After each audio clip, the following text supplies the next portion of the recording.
तो फ्रेंड जैसे कि मैं आप लोगों को बताया था, अगर आप ट्रेडिंग में करियर स्टार्ट करना चाहते हो तो सब कुछ लर्निंग करने का सीखने के बाद सबसे पहले आपको फॉरेक्स मार्केट में देखना चाहिए, ठीक है। और फॉरेक्स मार्केट बहुत अच्छा रहता है। छोटा एसएल के साथ आप अच्छा खासा प्रॉफिट निकाल सकते हो। और फॉरेक्स मार्केट में अगर आपको अच्छा खासा सक्सेस देखने के लिए मिलता है, आपका स्ट्रेटेजी काम करता है, सब कुछ समझ में आ जाता है, सपोर्ट, रेजिस्टेंट, ट्रेंड लाइन जो भी आप सीख के करोगे समझ में आ जाता है, तो आप उसके बाद आप इंडियन मार्केट में एंटर कर सकते हो, ठीक है। तो आज की वीडियो में मैं बात करने वाला हूँ कि फॉरेक्स मार्केट जो है, फॉरेक्स मार्केट किस तरीके से काम करता है और हमको कैसे काम करना चाहिए फॉरेक्स मार्केट में, ठीक है। तो दोस्तों अगर मैं बात करूँ आप लोगों को, तो फॉरेक्स मार्केट जो है, फॉरेक्स मार्केट हमारा जो काम करता है वो पीआर की बेसिस पे काम होता है, ठीक है। जैसे हमारा इंडियन मार्केट में निफ्टी, बैंक निफ्टी होता है, लेकिन फॉरेक्स मार्केट में पीआर में काम होता है। कुछ पीआर का नाम लिख के रखा हूँ, XAU USD, SXG USD। तो इस तरीके से कुछ पीआर का नाम मैं लिख के रखा हूँ, ठीक है, जिसको पीआर में काम होता है, ठीक है। और फॉरेक्स मार्केट एक ऐसा मार्केट है दोस्तों कि ये सब चीज़ जो है, ये सब पीआर में जो काम होता है, ये इसका टाइमिंग रहता है जो कि मंडे से हमारा फ्राइडे तक रहता है, ठीक है। और उसके बाद जिसको हम बीटीसी कहते हैं, बिटकॉइन, वो 24/7 ओपन रहता है। तो आप कभी भी कौन सा टाइम में भी जाके आप यहाँ पे ट्रेड वगैरह प्लान कर सकते हो, ट्रेड कर सकते हो। और उसमें ज़्यादा वोलाटाइल जो रहता है हमारा, उस इंडेक्स के बारे में बताऊँगा आप लोगों को आगे चल के, ठीक है। तो दोस्तों फॉरेक्स में कैलकुलेशन किस तरीके से होता है, इजीली समझ लीजिएगा। फॉरेक्स में जो कैलकुलेशन होता है, हम जो इंडियन मार्केट में करते हैं, हम उसको पॉइंट बोलते हैं, ठीक है। 10 पॉइंट मिले, 20 पॉइंट मिले, ऐसे। लेकिन फॉरेक्स में ऐसा नहीं होता है। फॉरेक्स में उसका पीप और PIPS, पीप्स में कैलकुलेशन होता है। पीप और पीप्स दोनों में कैलकुलेशन होता है, ठीक है। अगर अगर एक नंबर है 0.0000 है, ठीक है।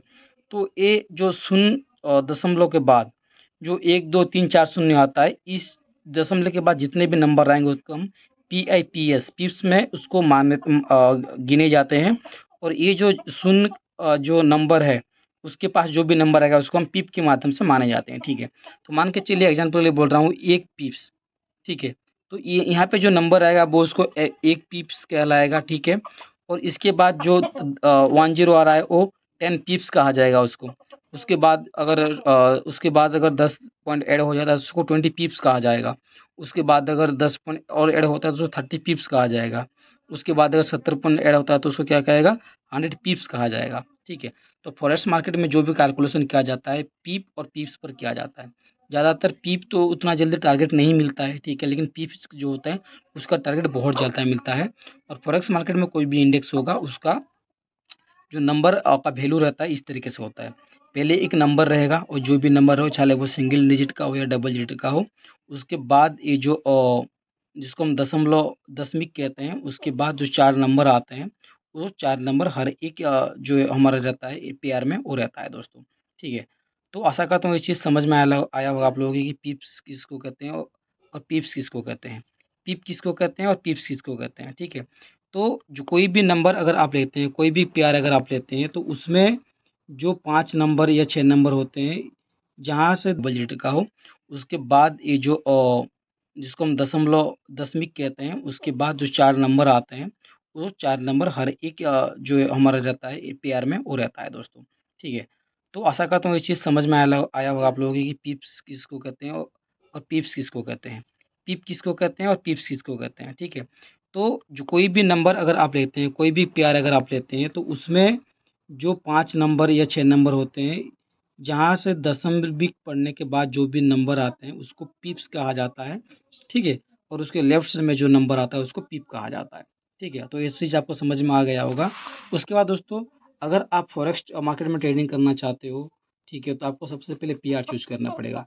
अगर मैं मेरे अकॉर्डिंग बताऊँ तो सबसे ज़्यादा वोलाटिलिटी, ठीक है, सबसे ज़्यादा जो वोलाटिलिटी रहता है हमारा, गोल्ड में रहता है और सिल्वर में रहता है। और उसके बाद आता है हमारे बीटीसी में रहता है, ठीक है। तो सबसे पहले आपको आपका पेयर चूज़ करना पड़ेगा और उसी पेयर में ही जो भी आपका स्ट्रेटेजी है, उस स्ट्रेटेजी को आपको प्रैक्टिस करना पड़ेगा और उसमें भी काम करना पड़ेगा। अगर आप फॉरेक्स में काम कर रहे हैं, वोलाटिलिटी है बोल के अगर आप 10 जगह हाथ मारोगे तो आपको अच्छा रिजल्ट देखने के लिए नहीं मिलेगा, ठीक है दोस्तों।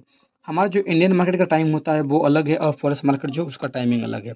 फॉरेक्स मार्केट में जो होता है all over Asia, all over world का जो मार्केट चलता है उसमें, ठीक है। तो उसको सेशन के हिसाब से डिवाइड किया गया है, जो कि 4 सेशन में डिवाइड किया गया है। एक आता है हमारा साइडेन सेशन, ठीक है, जो कि 3:30 AM से लेकर 12 बजे PM तक का चलता है, ठीक है। IST का मतलब इंडिया स्टैंडर्ड टाइम है, इसको ध्यान रखिएगा, ठीक है। बाद में टोक्यो सेशन जो होता है हमारा 5:30 बजे से लेकर 2:30 बजे तक का चलता है। बाद में लॉन्डन सेशन जो है हमारा 1:30 बजे शुरू होके रात का 1:30 बजे तक का चलता है, ठीक है। अगले अगले दिन 1:30 बजे तक का चलता है। और न्यूयॉर्क सेशन जो है हमारा 6:30 बजे स्टार्ट होके सुबह 3:30 बजे तक का चलता है दोस्तों, ठीक है। उसके बाद है फॉरेक्स में जब न्यूज़ आता रहता है तो उसमें बहुत अच्छा खासा वोलाटिलिटी देखने के लिए मिलता है कि बेटा 2-3 गुना 4 गुना भी हो जाते हैं उस टाइम पे, और एसएल भी बहुत जल्दी जाता है। तो अगर आप ट्रेडिंग करना चाहते हैं फॉरेक्स में तो न्यूज़ टाइम में थोड़ा संभल कर ट्रेडिंग करिएगा, ठीक है। और फॉरेक्स में जब न्यूज़ आता है उस चीज़ को देखने के लिए आप फॉरेक्स स्ट्रीट जो है उस वेबसाइट का यूज़ करके आप उसमें न्यूज़ वगैरह जो है क्या आ रहा है, क्या आने वाला है, कौन सा टाइम में आएगा, वो सब चीज़ को जो है आप ट्रैक कर सकते हो दोस्तों, ठीक है। तो एक छोटा सा ओवरव्यू था ओवरऑल फॉरेक्स मार्केट के बारे में। अगर आप फॉरेक्स मार्केट के बारे में ज़्यादा जानकारी जानना चाहते हैं तो मुझे कमेंट करिएगा। कमेंट में जो भी रहेगा आपको उसके अकॉर्डिंग मैं आपको वीडियो बना के अपलोड कर लूँगा, आप देख सकते हो दोस्तों, ठीक है।